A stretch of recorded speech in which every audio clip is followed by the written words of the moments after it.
Tengo una pregunta para Juan.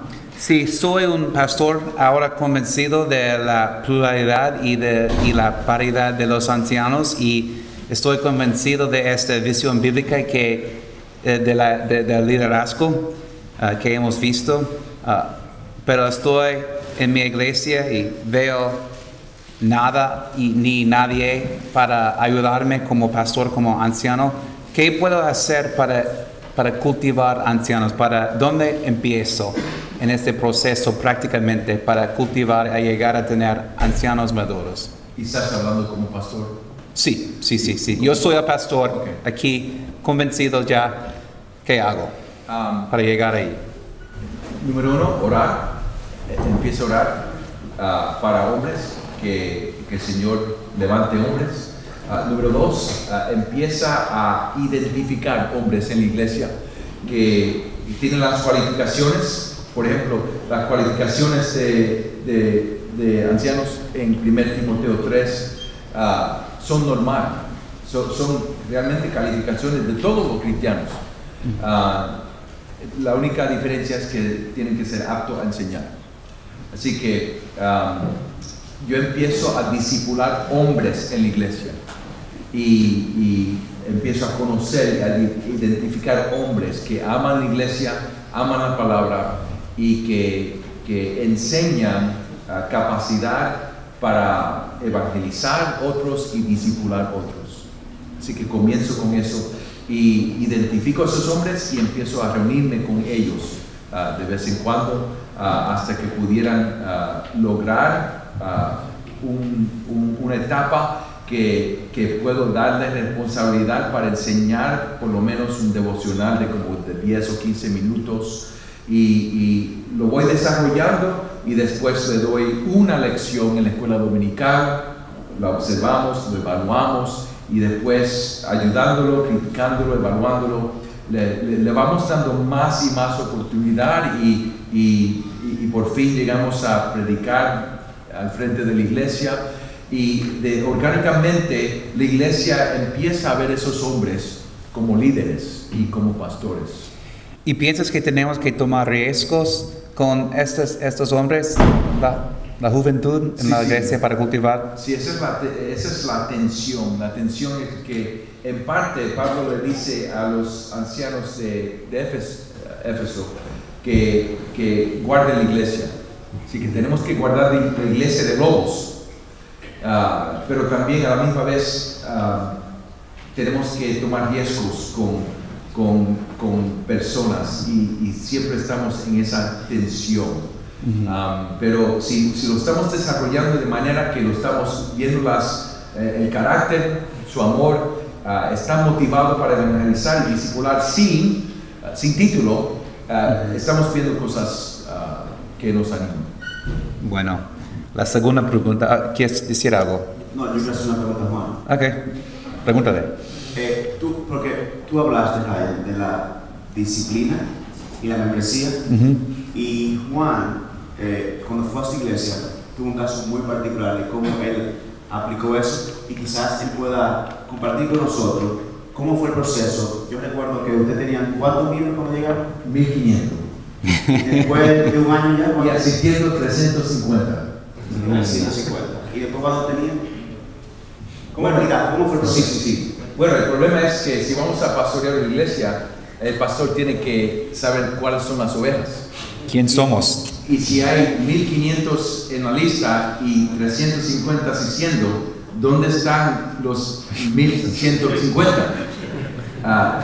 Porque yo no quiero ir al cielo y el Señor que me pregunte de los 1150 y yo le digo, nunca vinieron, no sé. Así que la responsabilidad de nosotros será conocer nuestro rebaño. Y comenzamos primero a llamar a todos los miembros en la lista. Primero quitamos los nombres de los muertos. Eso fue fácil porque no nos criticaron. Y después, antes de la llamada, enviamos una letra, una carta a todos. Y en ese paso, aprendimos de muchos de ellos que ya estaban en otras iglesias, estábamos felices. Yo escribí la carta y decía, hermano fulano, yo soy el nuevo pastor de la Iglesia Bautista High Point y he notado que no está asistiendo con nosotros. Si usted está en una iglesia evangélica, gloria al Señor, lo queremos animar que siga en esa iglesia, pero si no está en una iglesia, lo quiero invitar que regrese para la Iglesia Bautista High Point. Y por favor, salúdeme para poder verlo. Entonces, en ese paso vimos unos cuantos que ya estaban en otras iglesias, unos cuantos que la dirección ya no funcionaba, así que era difícil. Pero esos primeros años, como por 5, 6, 7 años, sacamos paso por paso cientos y cientos de nombres. Hasta que por fin, después de como 7 años, teníamos una membresía que reflejaba nuestra asistencia. Y ahora tenemos como 130 miembros y tenemos como 600, 700 asistiendo. Amén.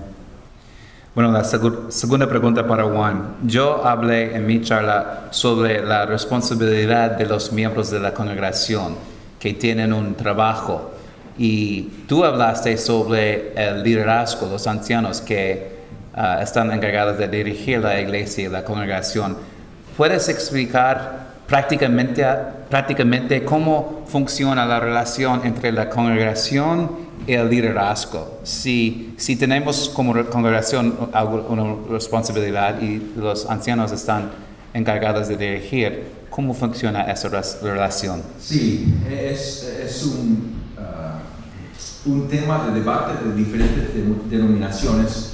Pero nosotros cuando leemos la Biblia vemos que hasta los apóstoles traían ciertas cosas a la iglesia entera. En Galatas, Pablo nos dice a los ancianos, ¿por qué ustedes están engañados? Él le dice a la iglesia. Así que la iglesia tiene responsabilidad para la doctrina de la iglesia, para los que vienen predicando falsa doctrina, la congregación. Pablo está hablando con las iglesias. Por número 2, vemos en 1 Corintios 5 y Mateo 18, vemos que Pablo en 1 Corintios 5 está trayendo la disciplina, el último paso de disciplina a la iglesia. Él como apóstol está diciendo, yo como apóstol he decidido, pero ustedes tienen que decidir. Y vemos en Mateo 18 que Jesús enseña en el último paso que se trae a la iglesia, no los ancianos. Así que, y la iglesia tiene las llaves, tiene la autoridad de afirmar quién está dentro y quién está fuera. Eso es difícil, pero eso es lo que está diciendo ahí en Mateo 18, que es similar que Mateo 16, que Pedro tiene las llaves. Es autoridad de afirmar quién está dentro y quién está fuera. Así que vemos que la iglesia tiene esa autoridad. Vemos en Hechos 6 que los apóstoles le dan a la iglesia, escojan 7 hombres llenos del Espíritu Santo. Vemos en 1 Timoteo 3 que por lo menos los diáconos tienen que ser evaluados. Yo creo que hay una continuación en el argumento para los ancianos también que deben de ser evaluados. Así que por lo menos por implicación vemos que la iglesia afirma su liderazgo y entonces se pone detrás del liderazgo y lo sigue. Los pastores tienen una autoridad verdadera. Y en Hebreos 13 dice que tenemos que obedecer a nuestros líderes. Pablo también dice algo similar. Así que Jesucristo es el buen pastor, Él es el príncipe y Él ha regalado los pastores, pero la autoridad está en la congregación. La congregación afirma a sus líderes y entonces dice, estamos detrás de ustedes. Pero si los líderes fallan o no están predicando la verdad, la congregación tiene la autoridad de sacarlos. Y vemos un reconocimiento en 1 Timoteo 5, 17 y adelante que los pastores que pecan se tienen que regañar públicamente. Así que la congregación tiene responsabilidades. Amén. Greg, tenemos 2 minutos más para antes de que él tiene que salir. ¿Tienes una pregunta para Juan? La última pregunta para Juan.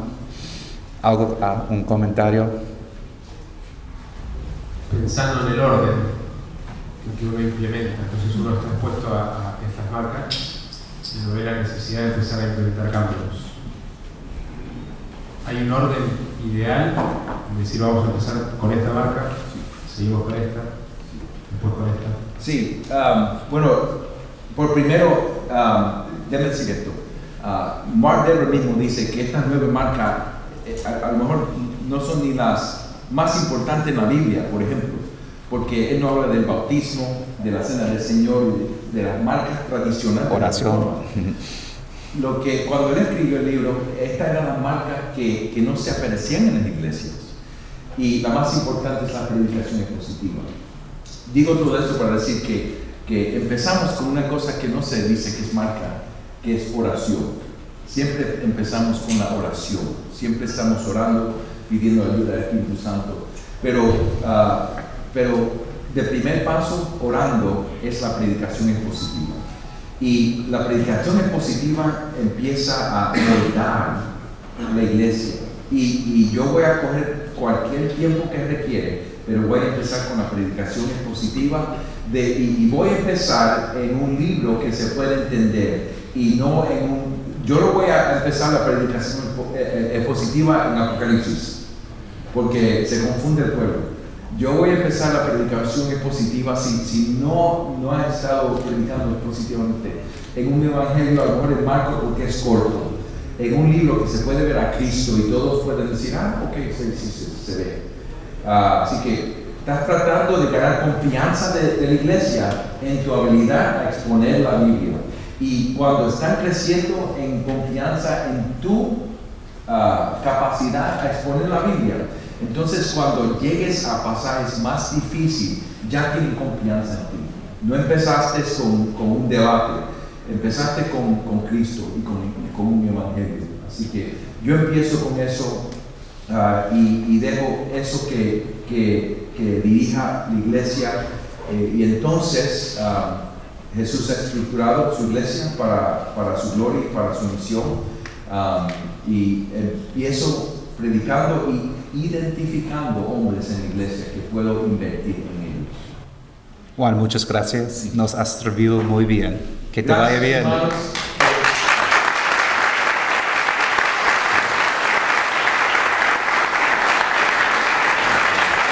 Quisiera estar con ustedes por mucho más tiempo. Oren por nosotros. Voy a viajar esta noche y oren por mi familia. Los voy a ver el sábado. Ahora vamos para la República Dominicana a reunirnos. Miguel Núñez y yo estamos reuniendo unos hermanos hermanos hispanos, hablar de lo que está pasando en el mundo hispanohablante, y vamos a orar juntos a pedir al Señor por ayuda. Amén. Por nosotros, todos nosotros. Greg y Edgar, mi pregunta para ustedes. Muchas veces yo digo que las 9 marcas son peligrosas. Y bueno, son bíblicas, ojalá que hubiéramos visto esto en esta conferencia, pero en la aplicación, la implementación, muchas veces vemos mucho daño en nuestra oficina y en Landmarks. En este contexto, en Argentina, en el mundo hispano, ¿cuáles son algunos de los peligros de las 9 marcas en su aplicación? Un peligro que me llega a la mente es la prisa. Yo creo que aquí Juan, tanto como tú cuando hablaste de la disciplina, hablaste de la paciencia. Y yo también creo que mencioné algo al final de las marcas del pastor que hace discípulo, que permanece paciente. Nosotros en Capelogeo hemos conocido personas que han estudiado la marca y van a su iglesia y tratan de aplicarla un fin de semana, y un mes después ya no hay iglesia porque la dividieron y la desbarataron. Entonces, con amor. O sea, yo recuerdo, y hemos conversado sobre eso, Mark Dever llegó a Capelogeo en el año 1994. Y cuando él llegó, él era el único anciano, ¿verdad? El único pastor. Su jefe ayer habló de la pluralidad de ancianos, ¿verdad? Le tomó a él 4, 5 años que la iglesia aprobara otros 5 ancianos. Y la primera vez que él lo presentó, los 5 fueron rechazados por la iglesia. Y él se dio cuenta que él no había enseñado a la iglesia el tema de por qué los ancianos en la Biblia. Entonces predicó una serie de primera de Timoteo, creo que fue. Y después de predicar toda una serie expositiva por meses, volvió a someter esos ancianos a la iglesia y fueron aprobados. Porque ya la iglesia había y conocía que eso venía de la Biblia. Entonces hay que ser paciente y enseñarle a las personas por qué hacemos lo que hacemos. Amén. Yo creo que hablando de haber plantado una iglesia en los últimos años, todo el tema de la membresía, la disciplina, en su aplicación y conceptos que estaban en nuevas marcas fueron relativamente nuevos para los últimos 2 o 3 años. Entonces arrancamos y había algo de membresía, pero a veces teníamos reuniones de miembros y no era claro quién era miembro, quién no era miembro, y bueno, cuanto más leían las escrituras y algunos libros que fueron de ayuda, como el libro de Lima, de membresía, de ver la responsabilidad del pastor y de los pastores, eventualmente, estamos en un proceso de formar futuros ancianos, de velar sobre quién, o sea, sobre cada persona que entra, no, sobre la persona que viene todos los domingos, quiénes tenemos que rendir cuenta delante del Señor. Entonces fue un proceso, yo digo que plantear la iglesia se ha sentido como tener hijos chiquitos, porque son padres de hijos chiquitos, saben que es una etapa llena de gozo y lleno de todo es un poco de prolijo, el horario, los pañales, uno no tiene la misma rutina, y que de alguna manera ha sido así dentro de la iglesia. Pero creo que de a poquito el desafío ha sido eso, ha sido no ir demasiado rápido, como vos decías, no ir demasiado lento tampoco con formar líderes, porque no es bueno que esté un solo pastor, como escuchamos en la plenaria de Sugel. Entonces creo que requiere sabiduría. Yo me he encontrado en la etapa, antes de plantar la iglesia, ayudaba con lo que es la capacitación de líderes y pastores, pero ahora me encuentro en una etapa con más desesperación que nunca, de leer, de consultar a los pastores más sabios, y debería ser así, debería ser el sabio busca justamente los sabios, porque no es una ciencia, es un arte, de implementar cómo hacemos esto específicamente en mi contexto. Creo que uno puede ir muy rápido con la disciplina. Nosotros hace poquito hicimos las primeras 2 excomuniones en nuestra iglesia, pero fue muy lento el proceso. Incluso había una persona, y fue muy claro en ambos casos, había una persona que hubo múltiples charlas, intentos, buscando exhortarlo al arrepentimiento. En amor tenemos varios, estas mismas personas que se están capacitando, para eventualmente algunos quizás ser ancianos, estando conmigo en ese proceso, y eventualmente la iglesia estaba lista. Ya habíamos dado capacitación, enseñanzas, qué es la membresía, qué es la disciplina, y llegó el momento que escribimos la carta después de varios intentos, y fue una excomunión que resultó limpia, porque todos los miembros, claro quiénes eran los miembros, y no hubo ningún tipo de oposición y de división como resultado, como puede pasar en las excomuniones. Entonces, bueno, yo creo que ese es el desafío de ser sabio, avanzar lento, de reconocer cuán sagrado es esto que estamos haciendo, así como la predicación es sagrada, también es sagrado el trabajo de guiar a la iglesia hacia un proceso de membresía, un proceso de disciplina, y saber y hacerlo con mucho temor y con mucha humildad y buscando sabiduría. Amén. Edgar, ¿tienes una pregunta? ¿Qué quieres preguntar? Greg. Para Edgar, yo, lo que sea, antes de concluir, ha llegado la hora. Continuando la pregunta que le hice a Juan, que la empezó a responder, si uno empieza con aplicaciones positivas, ese es el fundamento, ¿qué sigue?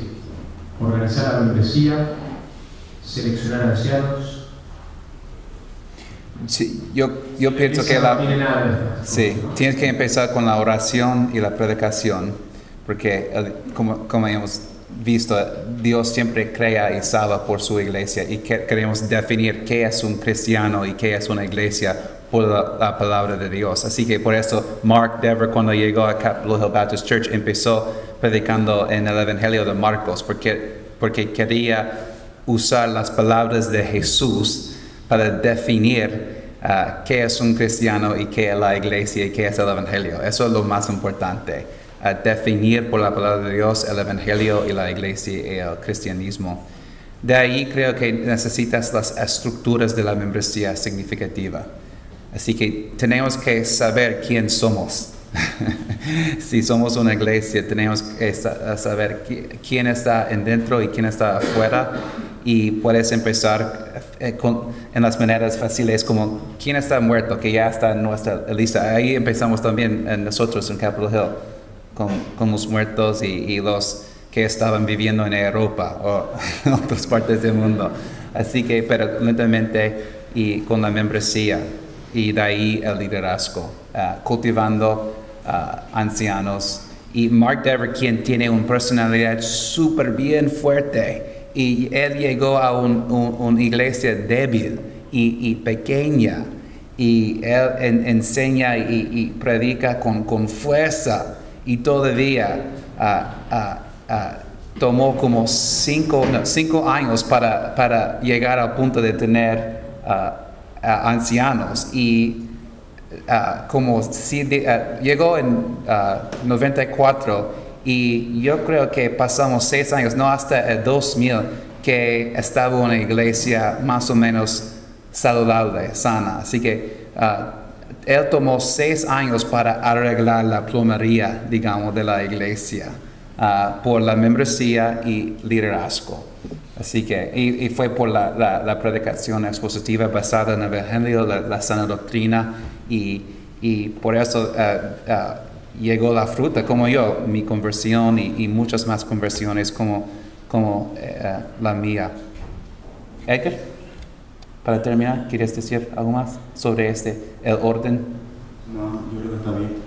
La palabra va a marcar siempre, la palabra va a llevar, y es impresionante cómo la palabra trabaja en la vida de la congregación, porque va moldeando, como creo que mencionaba Juan, el carácter de la persona y la oración. Y el que no es, que está, porque le dice no era saludable, va a sentirse que es diferente. Y por eso yo digo, hay que orar tanto, que el que no es creyente se sienta y que Dios es que le hablan tanto que yo no conozco. Oremos en la público. Una cosa que yo puedo decir, por supuesto, que tú mencionaste y es orar. Y en mi iglesia tenemos esa costumbre, todos los domingos nosotros oramos por otras iglesias que predican el Evangelio en el área. Una de los peligros en iglesias que hacemos énfasis en la sana enseñanza es que muchas veces los miembros de nuestras iglesias, porque hacemos énfasis en la enseñanza y sabemos que estamos tratando de ser fieles a lo que Dios enseña, nos podemos convertir en tan celosos de la verdad que el corazón se endurece y nos convertimos en una especie como de perros bulldozers, con la cabeza así rabioso por la verdad, con la cabeza llena de conocimiento y un corazón frío y vacío. Entonces oremos por otras congregaciones que predican, primero para que los creyentes de nuestra generación sepan que nosotros no somos los únicos cristianos aquí, y segundo también que ellos vean que el reino de Dios es más grande que nosotros. Amén. Quiero decir gracias por escuchar 2 noches. Gracias por orar para nosotros, para el Ministerio de Nueva Marcas, para Ante Su Palabra, para el Evangelio en Argentina. Ha sido un placer y un honor estar con ustedes, y que sepan que queremos continuar nuestra amistad y trabajo con ustedes, y ojalá que Dios les bendiga mucho para su gloria y tu bien. Gracias.